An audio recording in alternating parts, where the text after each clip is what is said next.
네, 비하인드 뉴스 시작하겠습니다. 정치부 이성대 기자 나와 있습니다. 시작해 볼까요?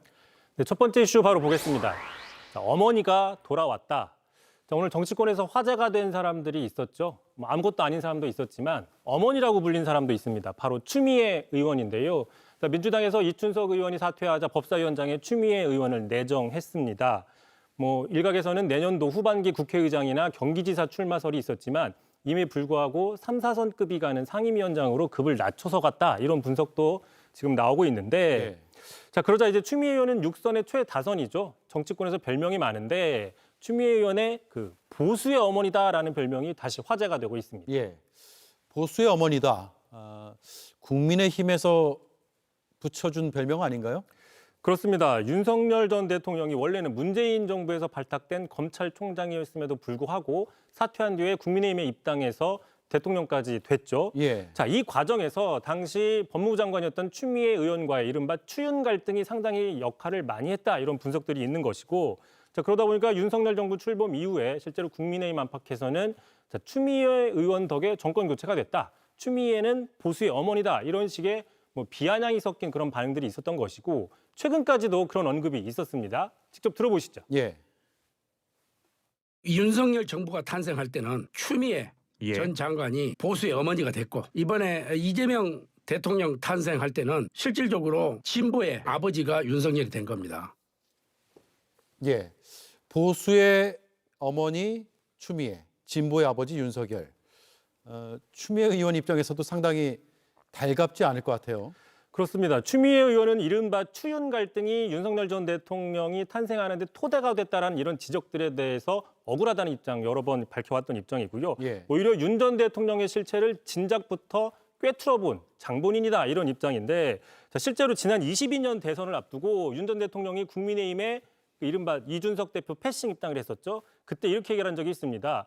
국민의힘은 앞으로 정치검사를 받아들인 후과를 두고두고 감당해야 할 것이다라고 상당히 준엄하게 경고를 했었죠. 당시만 해도 아무도 주목하지 않았지만 대략 3년 후죠. 지난해 연말 불법 계엄이 터지자 이제 보니까 추미애가 옳았다 이런 평가들이 나온 적이 있었고요. 실제로 추미애 의원이 진심으로 정말로 국민의힘을 걱정했구나. 윤 전 대통령이 보수당을 망가뜨릴 걸 알고 걱정해 준 건 추미애 의원밖에 없구나. 이런 반응들이 정치권 안팎이나 온라인 정치 커뮤니티 등에서 나온 적이 있습니다. 예. 그런 추미애 의원이 법사위원장으로 내정이 되자 국민의힘이 지금 강력하게 반발한다면서요? 그렇습니다. 전직인 이춘석 의원에 비해서 아무래도 강성 이미지가 크고 실제 강성이라는 평가를 받고 있죠. 당장 국민의힘에서는 쓰레기차가 갔더니 분노차가 왔다라는 식으로 신랄한 반응까지 내놓고 있습니다. 예. 저 나경원 의원도 이렇게 반응을 했는데요. 추미애 법사위원장 카드는 법사위를 한마디로 독재 국가의 최전선으로 구축하려는 의도이자 또한 국민과의 전쟁 선포다, 즉시 중단하라며 맹비난을 했습니다. 예. 자, 그런데 나경원 의원도 지난 총선을 앞두고 추미애는 보수의 어머니다라고 이야기를 하면서 존재감 없다, 상관이 없다라고 이야기를 한 적이 있습니다. 들어보시죠.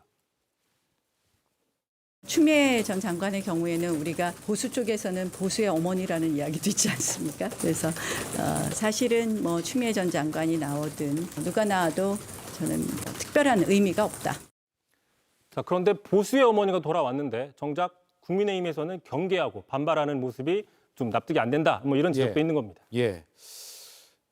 국민의힘 상황이 지금 복잡해서 많은 신경을 못 쓸 것 같은데 또 강력 반발을 하고 있군요.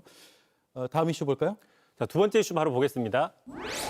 박찬대 지지했는데 자, 정청래 민주당 대표가 주요 당직 인선을 사실상 마무리했습니다. 그래서 오늘 오전 회의에서 신임 당직자들이 돌아가면서 인사를 했는데 자, 이 과정에서 급 고백이 나와서 웃음이 터졌는데 먼저 그 장면 보겠습니다.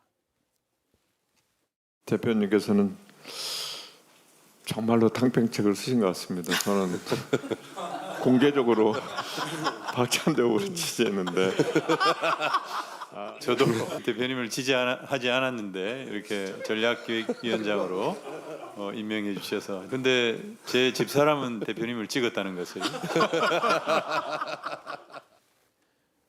예, 당대표는 막강한 자리고 인사권도 있고 그래서 자신을 도왔던 인사들 중심으로 인선을 할 생각을 많이 할 텐데 좀 다르네요. 그렇습니다.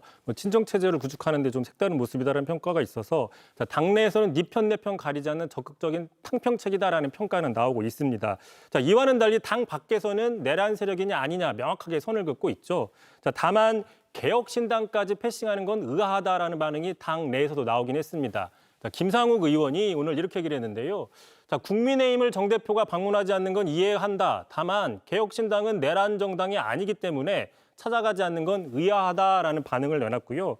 참고로 정청래 대표의 그 야당 패싱이 오늘 대통령실 브리핑에서도 좀 화제가 됐습니다. 질문이 나왔는데 대통령실에서는 이에 대해서 언급하는 거는 적절하지 않다라고 얘기를 하면서도 대통령이 협치를 하려고 하는 마음은 여전하고 그래서 국민 임명식에 이순자 씨를 부르는 것도 같은 맥락이다. 이렇게 답변을 했습니다. 네, 여기까지 하죠. 이성대 기자였습니다.